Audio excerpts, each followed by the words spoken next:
still morning. Good morning and welcome to training session 2.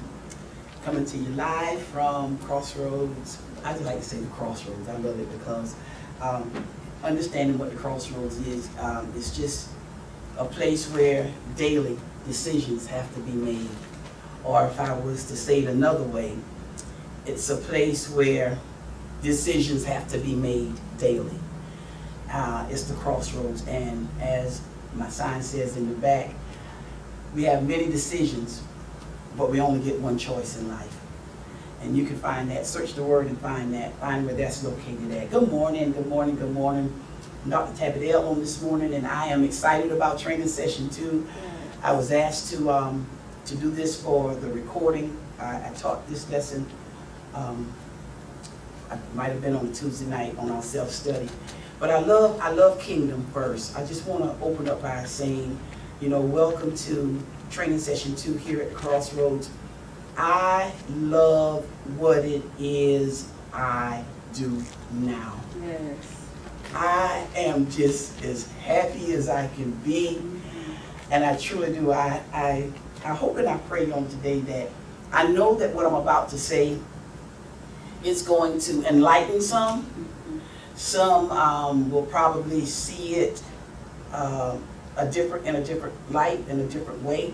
However you receive it, it's up to you. But I'm so grateful that I'm able to give it on today. Yes. I had to receive it. I believe it. And those that are Kingdom today, we're going to be good for it. My session is going to be on Kingdom love. Kingdom love. Yes. Kingdom love.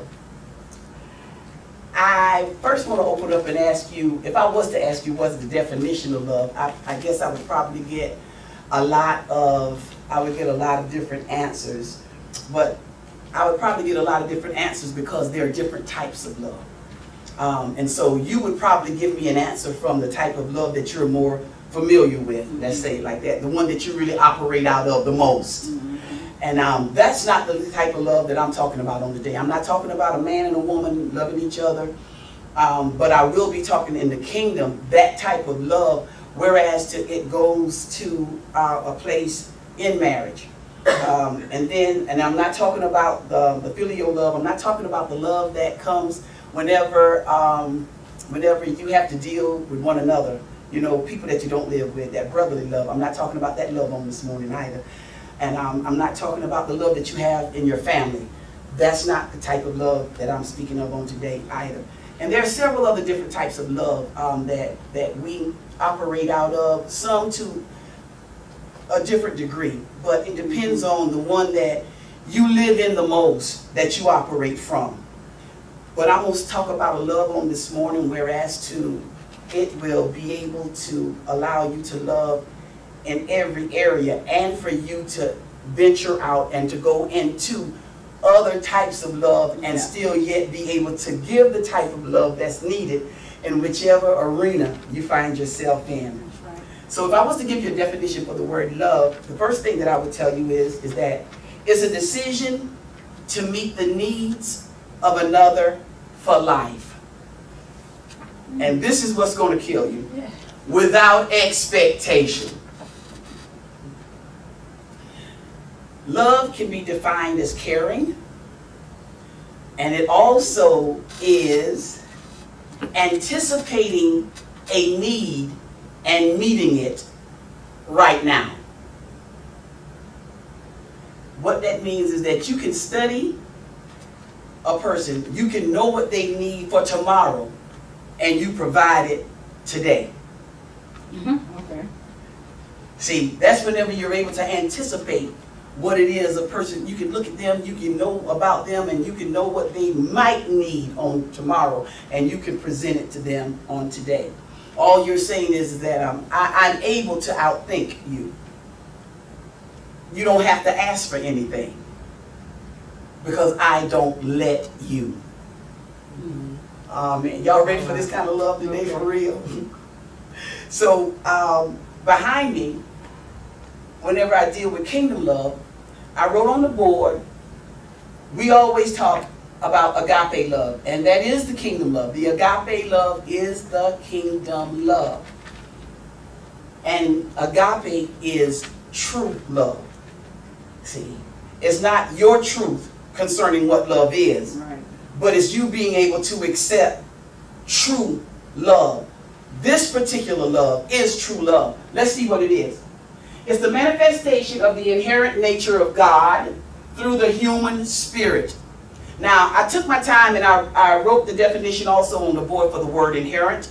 And inherent means is that love, it exists in you.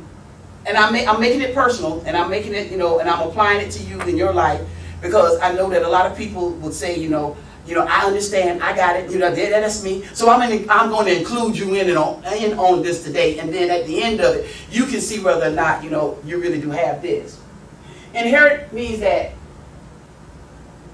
nature, God's nature, exists in you, and is permanent, it's essential, and you possess the characteristics and the attributes of God. And all of this flows in you, through you, from your human spirit. From the spirit that you are human. But now what it is that it's another God. It's God that occupies himself in you. And your reaction to people in different situations, it flows from the characteristic of him who possesses you. It flows out of you to others. So, let me ask everybody a question today. Nobody have to answer, but I want you to think. And I'm gonna also say this. This question, I don't want anybody that's married to say that this does not apply to me. Because truth being told, married people, y'all just as lonely, broke up, tore up, trying to live a life before people that really don't exist. But I'm talking about what really exists today. So my question is, what will you exchange your loneliness for? What will you exchange your loneliness for? I could go into the world concerning this, but I'm not. I'm gonna remain in kingdom, okay? Because I know them. I know, man. I promise you, I myself, I was one. I know how we were taught in the church. I understand it. I get it. I'm not even concerned with that teaching right now. What I'm trying to give you the way to love and be loved, without any expectations. And you say, my God, I'm going to expect something. I'm going to expect, no, she got to do this. No, he got to do this. No, that's what they taught you, that's what they told you, and that's what you've been trying to live with failure. Only true love has no reason. Only true love has no reason. And if you can find a reason why you love someone, you just cancel love. See, yeah, I love her because, I love him because he got her, she got her. Nah. Listen. If you can tell a person why, and that's the key. If there is a why to your love, then you have just canceled being able to love. God never told us why he loved us. Come on. I said God never told us, and you search the word. Go from Genesis to Revelation. God never told us why he loved us. You know why? Because if he was to give us the answer, then it could very well be the destruction of our relationship with him. Come on. Because then we could blame him if something didn't go right with our love in our relationship. So you kill love when you can give a reason why you love. Because wherever and whenever you can give a reason, then it becomes a condition. It becomes a condition. And when it becomes a condition, then you have to understand this. Things change. People change. You know, if you wanted him because he had a six-pack, he was 6'3", 6'2", whatever, he was tall, he was lean and mean. You know, if he was built to the gilt and couldn't be tilt. Okay. You know, if you wanted her because, you know, she had that long flowing hair, All right. if she had that Coke bottle shape, you know, if you could find a condition as to why it is you want to love and you want to fall in love with a person, then, you know, you getting ready to get messed up. Okay. Why? What happens after she's had 2 or 3 children for you? And that shape, from that Coke bottle shape, becomes a BMW shape. Okay. The body made wrong. Now you see that the body made wrong. You got you a BMW, but you don't want the BMW. It's okay, but it's the truth. What happens when that 6-pack goes to a flab pack? Right. Kid, come on now. What happens? What happens when the reason why, the condition? Right. What happens whenever now through life, through time, the conditions have not yet now, it does not meet your expectations. It was not able to remain. Yeah. It did not stay that way. It cannot stay that way, and it's not going to stay that way because of time. Right. Because what happens to us in time, you grow, you change. You age, you change. Yes, Lord. And anything that while we remain in this body, we're subject to change, and we're going to change.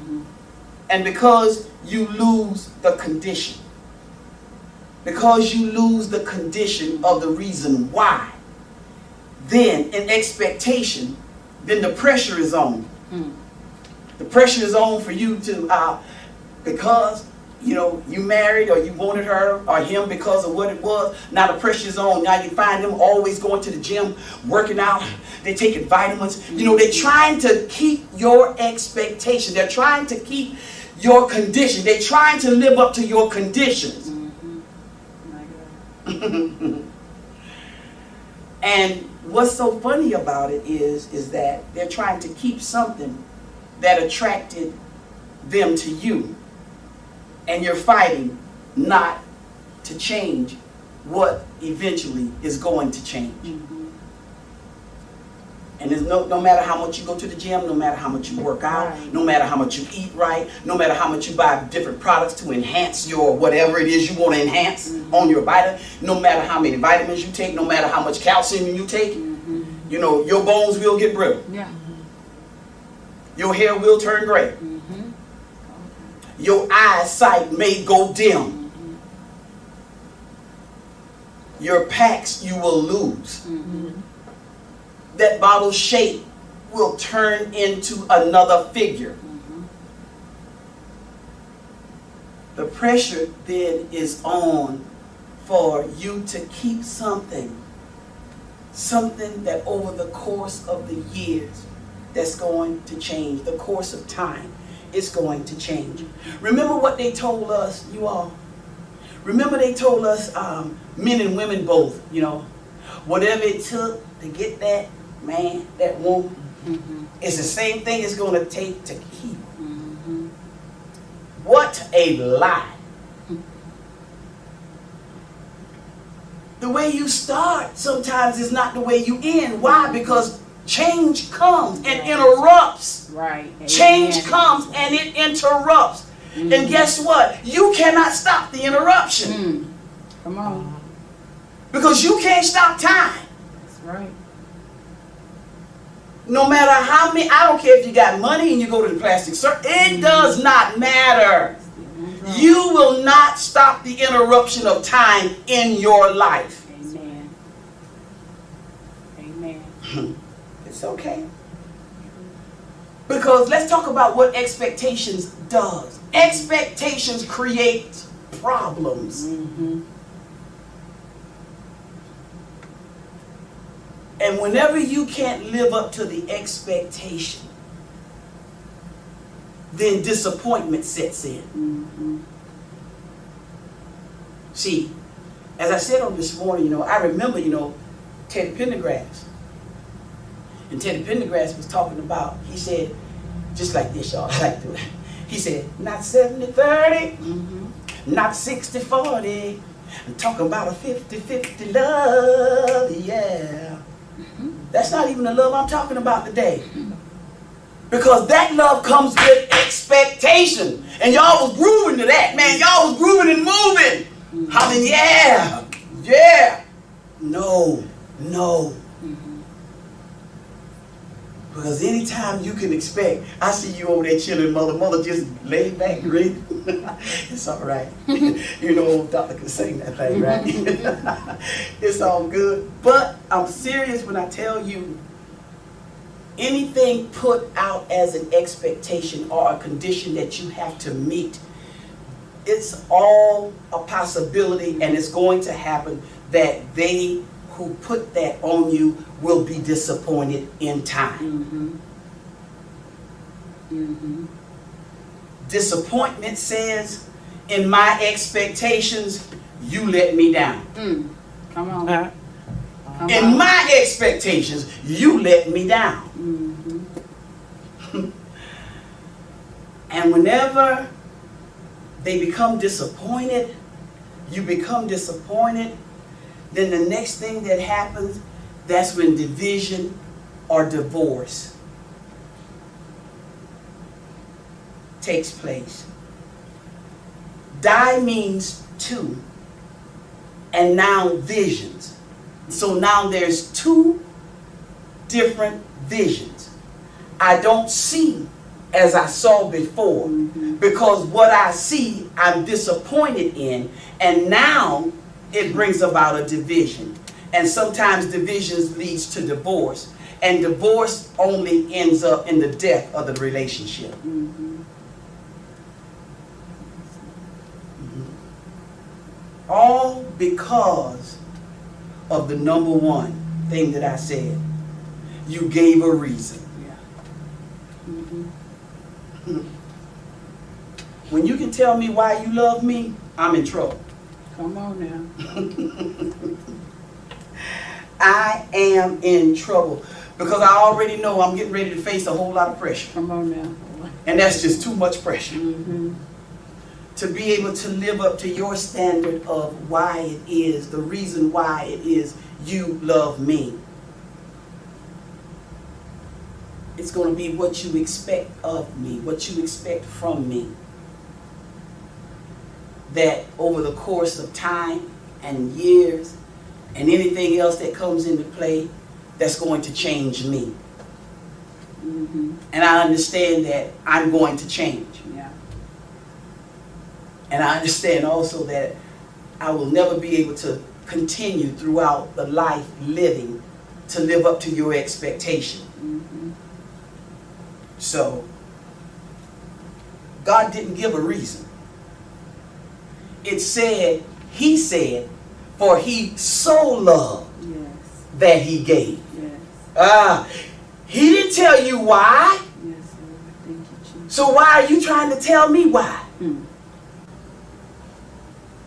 He did not give us a reason as to why He loved us. That's why He was able, before the foundation of the world, knowing that you would have a reason, He sent Christ, and He was slain before the foundation of the world just for your reasons. Yes, Lord.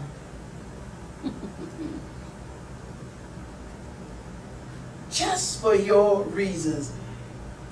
He so loved that He gave. He said, I so love you, I don't have a reason that I give myself for you. See, when you expect nothing, it means that you're prepared to do it yourself. Mm-hmm. Uh-oh. All right. Uh-oh. I said when you expect nothing, you are prepared to do it yourself. And then when someone else do it for you, that's when you can appreciate. That's when you know what love is. You can, a man can go to bed, he can wake up the next morning, and he can have every intention in him, in his mind, to get up and iron his shirt for work. But yet whenever he got up, see, this is not your expectation in the marriage that they taught us. I'm not talking about what they taught us a marriage should be, what a woman should do, what a woman's duties is, and what a man's duty is. See, whenever you have no expectation, it means that you're prepared to do everything yourself. So whenever he gets up and with the intention of ironing his shirt, whenever he gets up and found out that you had already got up and you ironed it, he's like, you know, I was going to do that, but thank you. You know, whenever he can cook, you know, you working, he's working, whenever you go home and the dinner's already cooked, but you expect to go home to make the meal. See, this is not a 50-50 thing here. Kingdom love is not 50-50. Come on now. It's not 50-50. Okay. It's us being able to anticipate the needs of the one we say we love and fulfill it without expectations. Yes. But you expecting stuff. Yeah. You expecting stuff. I work just like you. Right. Right. Man, it's going to lead to disappointment and division and divorce. All right? That's what it does. That's what it does. That's real love. Real love. Real love. Real love. He appreciates. You appreciate. You both can appreciate each other. And that's why some people that are married, because they didn't get this, because they didn't understand it to be this way, because, you know, they taught us about salvation, but they never taught us kingdom. And it's okay today, because some men and women even today that want to be married, they're not prepared, you know, for marriage. Right. But this right here comes to prepare you for marriage. Right. I guarantee you, when you hear this today and you really think about what it is that's being said, if you go into a marriage because of you walked into that death trap yourself and you get what you get. You're not ready until you can come to the end of, and you have to be able to live this thing from experience first. That you wonder why. You wonder why King Lemuel and the Proverbs 31 woman, you wonder why he was the one that was able to tell the story as he did. Why? Because he had a mother that placed in him everything that he needed. Not only to know, but that he was able to do. And that's why mothers today teach their sons how to cook, teach their sons how to iron, teach them, train them up in the way to do and to be able to do. Why? So even if they marry, there's no expectations. Why? Because I can do. Right. That's why mothers teach their daughters how to do, what to do. Why? So when they get married, there's no expectations. Why? Because I can. And that's the equality. That's the equality of marriage. We both can. So it doesn't matter who do what. You know, I appreciate it because I can, but because you did, I love you for it. Yes. I love you for it. I had all intentions. I can do it. I was going. But you anticipated my need. And you fulfilled it. Yes. And I not only appreciated it, man, I love you. I love you. I love you. As I was saying, you're not ready for marriage until you can come to the end of this. And you can say, you know, expectations. Okay, there's not going to be a reason for my love. There's not going to be a reason for my love. And because conditions destroy love, it destroys relationships. I don't know why I love you. All right. The only thing I know is that I love you so. Come on. And I'm willing to give myself. Come on. I love you so. And I'm willing to give myself. So I'm going to leave you with 2 scriptures and I'm done. If you really wanted to know where it was coming from, it's just what he said. You all say this, but you really never delved into the actual meaning of this, and I have given this to you. St. John 3:16. For God so loved the world that he gave. And I'm stopping right there. But let's talk about what it is that you may currently be in. Or let me give you this before you enter in them that are considering marriage. I'm going to come out of Ecclesiastes, the 5th chapter, verses 4 through 7 really, but verse 5 is going to be the focal scripture of this. Just let me read it. And I'm reading out of the NIV. And it's verse 4 says, when you make a vow to God, do not delay to fulfill it. Do not delay to fulfill it. In other words, don't let things that come into your life still yet stop you from fulfilling the vow that you made to God. Because it says he has no pleasures in fools. So it says fulfill your vow. Verse 5 is the key, is the kicker. It said, it is better not to vow than to make a vow and not fulfill it. See, what you did not get was this.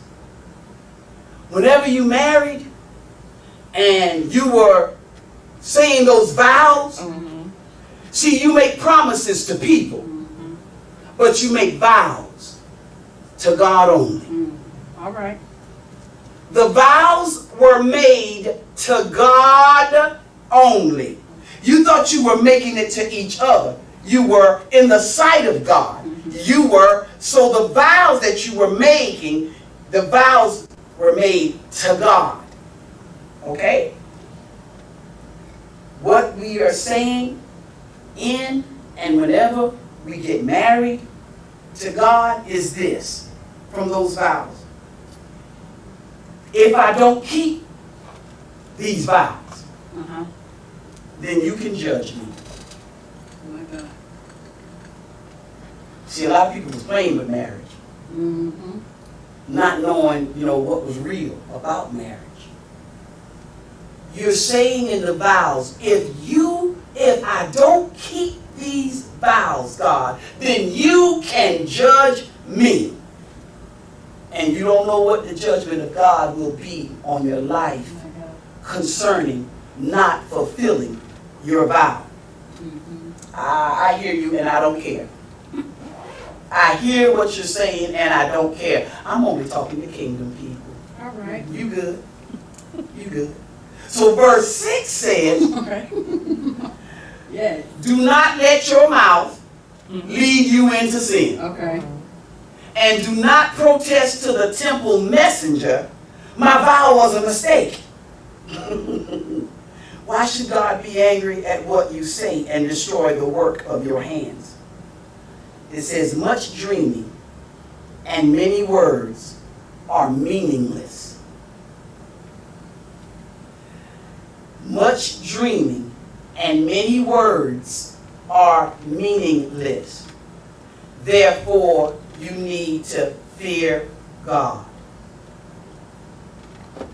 Now, I guess June is coming up. July, all these summer months, and that's the time that a lot of people like to get married and stuff. But today, seriously, you should really consider, what love is and the type of love. I mean, when we get this love, when we get it right, we'll be able to know how to love in every arena. You'll even be able to know how to love your family. You'll be able to know how to love your husband, your wife. You'll be able to know how to love your enemies. You'll be able to know how to love your friends. All right. You will be able to know how to love. Why? Because of who it is that the love is coming from. And you will never be able to do that unless that we always say, we say God is love. We always say that. Well, if He is love, then His love is what's inherent in us. And when it's inherent, it has to be permanent. It means that it can't go, it won't go. You refuse, and you will do whatever it takes to keep it. Because it's not only permanent, but it's essential. You understand, I understand that I need this. It's essential, and the characteristics of it, what comes forth from it, the attributes of it, is what I need to be able to not only exist in kingdom, to be able to not only receive the benefits. See, when you get this type of love, you got the benefits. You got the benefits. Only thing you got to do now is just find one that don't have a reason. All right. Yes. Be found by one that don't have a reason. That's right. Because trust and believe and make no mistakes. If you got a reason, if she's got a reason as to why, then guess what? You got a process that you're going to go through, that in the end, everything is divided and you lose. Get this kingdom love. Get the God that you say is love. Get Him in you, let Him remain in you permanently, and then let the love of God be shedded abroad in your hearts. And it does. It'll teach you how to love, and it'll teach you how to love without expectation. And that way you can so love that you're able to give. God bless you.